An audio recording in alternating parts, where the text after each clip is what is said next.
Nous nous efforçons de nous pénétrer des saintes écritures et des principes que l'Église en a retirés. La raison est que l'Église est un réservoir immense de sagesse accumulée par les siècles d'histoire et d'études dans les monastères, de sainteté par la vie des fidèles ayant pratiqué la vertu, etc. Et je ne parle même pas des saints. Mais il y a une chose qui n'appartient qu'à Dieu, c'est la manière dont il distribue ses grâces. Son divin Fils est mort pour tous les hommes. Il n'y en a pas un qui ait été exclu du salut. Mais c'est le mystère d'iniquité. Certains rejettent par orgueil les grâces reçues, d'autres les refusent par faiblesse, certains finissent par les accepter, et d'autres encore y sont entièrement fidèles et pratiquent les vertus à un degré même héroïque. Ce n'est pas à nous d'essayer de mettre tout cela en équation. Nous allons voir comment une grâce totalement hors série a été octroyée à quelqu'un qu'on aurait dit très quelconque, mais auquel la Providence a voulu à la fois vaincre dans son défaut et convertir de la plus belle des manières.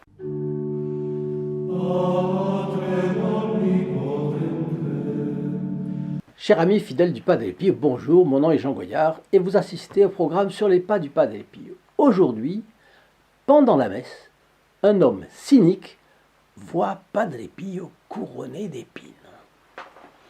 Et puisque nous allons parler de la messe du Padre Pio, n'oublions pas que la messe n'est pas un spectacle, ni un mystère dans le sens qu'on donnait au Moyen-Âge à certains spectacles donnés sur le parvis des cathédrales.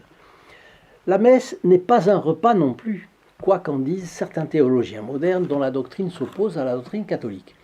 Et ce n'est pas un simple mémorial non plus, même si ces théologiens ont voulu, pour séduire, enrober ces mots de l'adjonction d'un terme religieux, le mot sacré. Alors ils ont voulu parler de repas sacré ou de mémorial sacré, mais cela passait mieux au début. Mais ce n'est pas pour autant que c'est bon comme formulation. Alors, qu'est-ce que c'est que la messe? Pour renouveler le sacrifice de la croix et en communiquer les mérites à chaque homme, Jésus-Christ a institué un sacrifice non sanglant lors de la dernière scène, la veille de sa mort, où il changea le pain en son corps et le vin en son sang, qu'il donna à manger et à boire à ses apôtres. Après cette transsubstantiation, c'est le mot théologique adapté, les apparences du pain sont restées. Le corps du Christ n'a donc pas les apparences de la chair humaine, mais celles du pain. Il a l'odeur, le goût, le poids, la couleur, c'est-à-dire les dehors, les apparences du pain. De même pour son sang. Et par ces paroles, faites ceci en mémoire de moi, notre Seigneur Jésus-Christ a donné aux apôtres et à leurs successeurs l'ordre et le pouvoir d'offrir le même sacrifice. C'est un sacrifice parce que la mort de Jésus-Christ sur la croix y est symbolisée et représentée. Quel est le but principal du sacrifice de la messe? Cela, vous ne l'entendez pratiquement plus jamais, bien que ce soit la doctrine catholique la plus certaine. Eh bien, c'est d'apaiser Dieu. C'est ce que l'Église a conclu des paroles de Jésus-Christ lors de la dernière scène. Ceci est mon sang qui sera répandu pour la rémission des péchés. Ce sacrifice non sanglant est donc comme le sacrifice de la croix, un vrai sacrifice d'expiation qui nous attribue les fruits de la rédemption. C'est ce qu'exprime le mot propitiation, c'est-à-dire le sacrifice qui rend Dieu propice aux hommes en leur procurant leur rachat des fautes commises. Ce sacrifice ne réconcilie pas de soi chaque homme avec Dieu. Cela, c'est la vertu du sacrement de la confession. Mais cela fait que les hommes reconnaissent leurs péchés, s'en repentent, les confessent et les évitent. Ce sacrifice de la messe n'est pas non plus une copie de celui de la croix, comme un crucifix sur votre mur.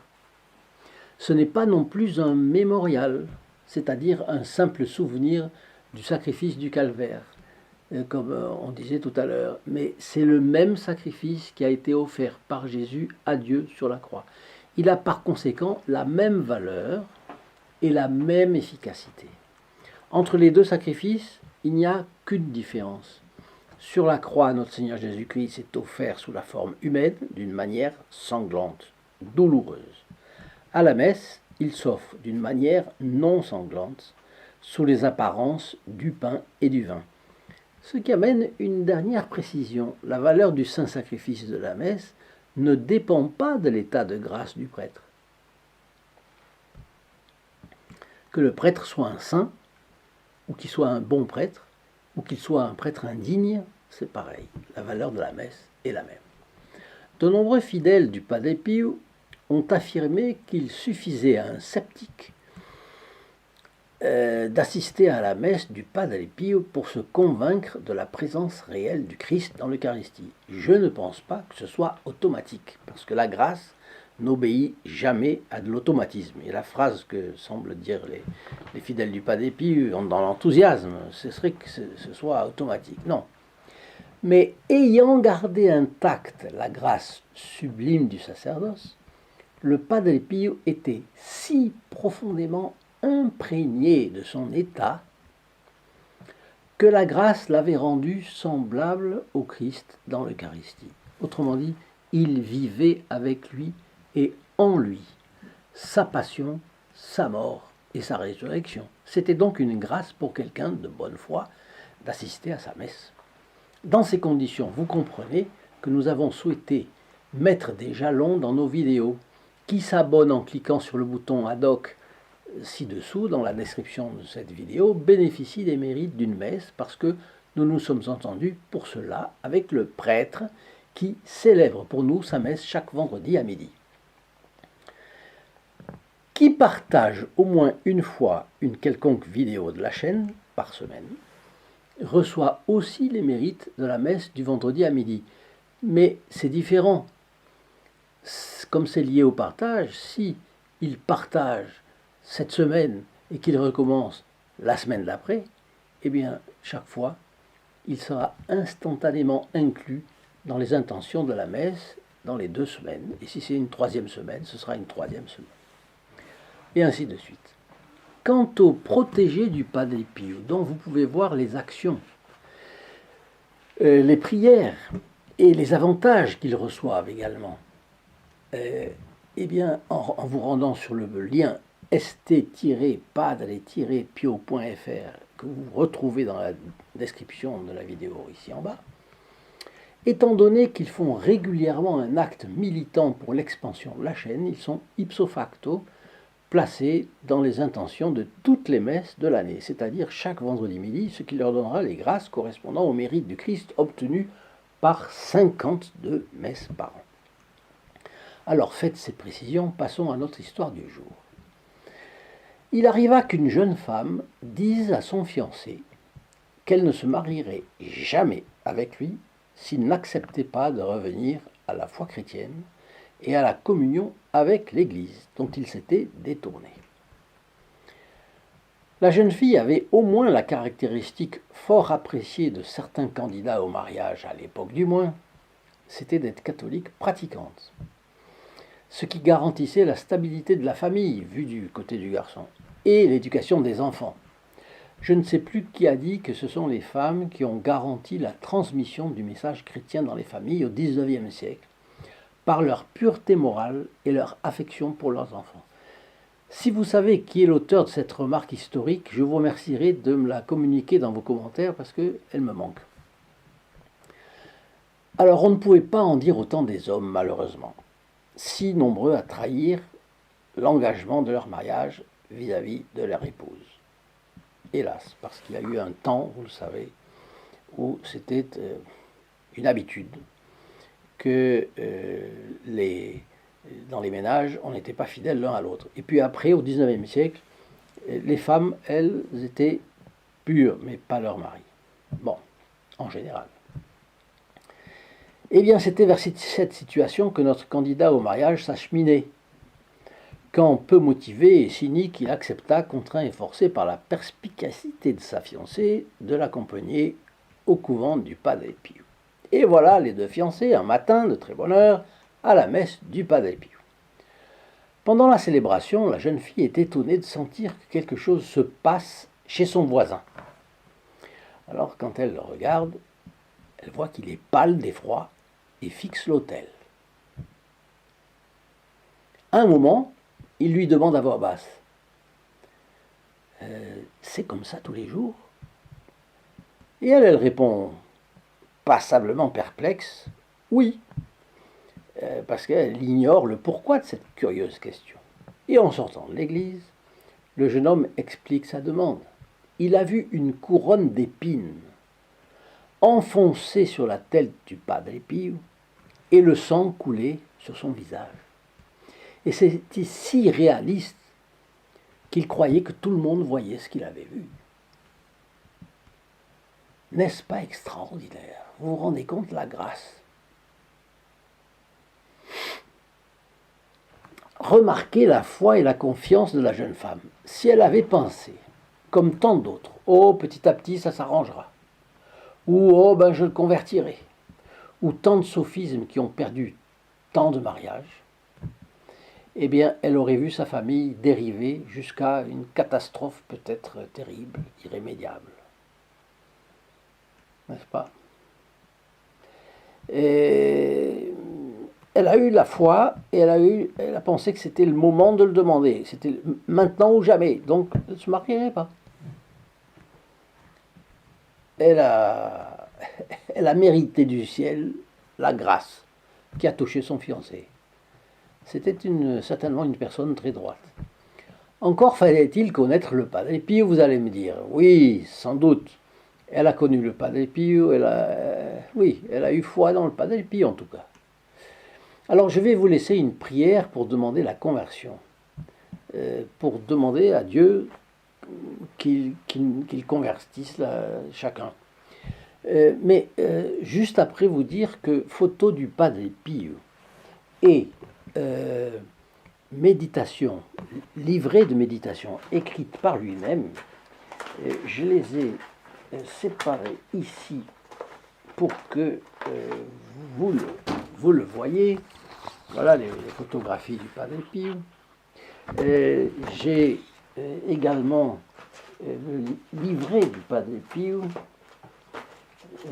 Malheureusement, j'ai un peu de désordre aujourd'hui. C'est malheureux.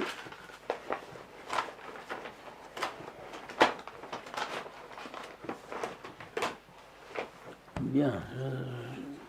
Enfin, les méditations du Padre Pio et les photographies du Padre Pio sont disponibles gratuitement.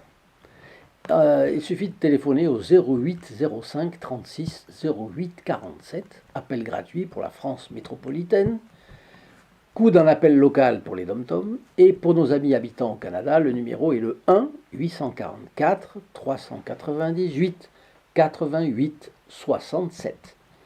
Les photos sont gratuites, le livret est gratuit, la poste vous est offerte également. Qui vous offre tout cela? Eh bien, c'est les membres du groupe des protégés du Padre Pio qui font un effort spécial pour que la vie et les fioretti du Padre Pio soient le plus largement connues dans nos pays. Vous avez les références dans la description également, ici en bas, de ce groupe des protégés du Padre Pio. Vous verrez comment il s'organise. Veuillez donc avoir la bonté de prier, ne serait-ce qu'un Ave Maria, pour celui d'entre eux qui a permis que vous receviez ces cadeaux du Padre Pio. Je vous laisse donc cette jolie prière maintenant que je vous ai annoncée. C'est la prière pour implorer l'aide de Dieu pour nous convertir. Donc, prière pour demander la conversion personnelle. Ô grand Dieu, combien de justes raisons aurez-vous un jour de me condamner? Que n'avez-vous pas fait pour me sauver? Et que n'ai-je pas fait pour me perdre? Vous avez employé tous les moyens pour éviter que votre créature ne se perde. Grâce, inspiration, lumière vive, soucis de santé, avertissements fréquents, peines innombrables, passions frustrées, projets ratés, désirs illusoires, espoirs évanouis, catastrophes publiques ou personnelles, remords dévorants, que dire encore? Jusqu'à m'avoir donné un cœur tendre et enclin au bien, un cœur né avec des sentiments de vertu et de droiture, un cœur qui se refusait aux excès, qui ne semblait pas fait pour une vie déréglée, qui ne cessait de me rappeler à vous et d'accuser en secret ma honte et ma faiblesse. Quel profit ai-je tiré de tout cela? Que puis-je dire quand je vois que mes crimes l'emportent sur vos bienfaits? Cependant, Seigneur, continuez à œuvrer comme vous l'avez fait avec moi, même si je ne fais pas ce que je dois. Ne vous lassez pas de me tendre votre main puissante. Vous avez fait tellement pour moi jusqu'à présent que je peux attendre que vous ne m'abandonnerez pas. Plus je me sais indigne de vos faveurs, plus je les attends. L'horreur de mon état augmente ma confiance, et l'excès de mes misères est le seul droit que j'offre à vos éternelles miséricordes, ainsi soit-il. Elle se passe de commentaires, cette prière, n'est-ce pas? Alors je vous laisse et je vous dis à très bientôt. Au revoir. In nome del Padre, del Figliolo e dello Spirito Santo, e così sia. Sia lodato Gesù e Maria, e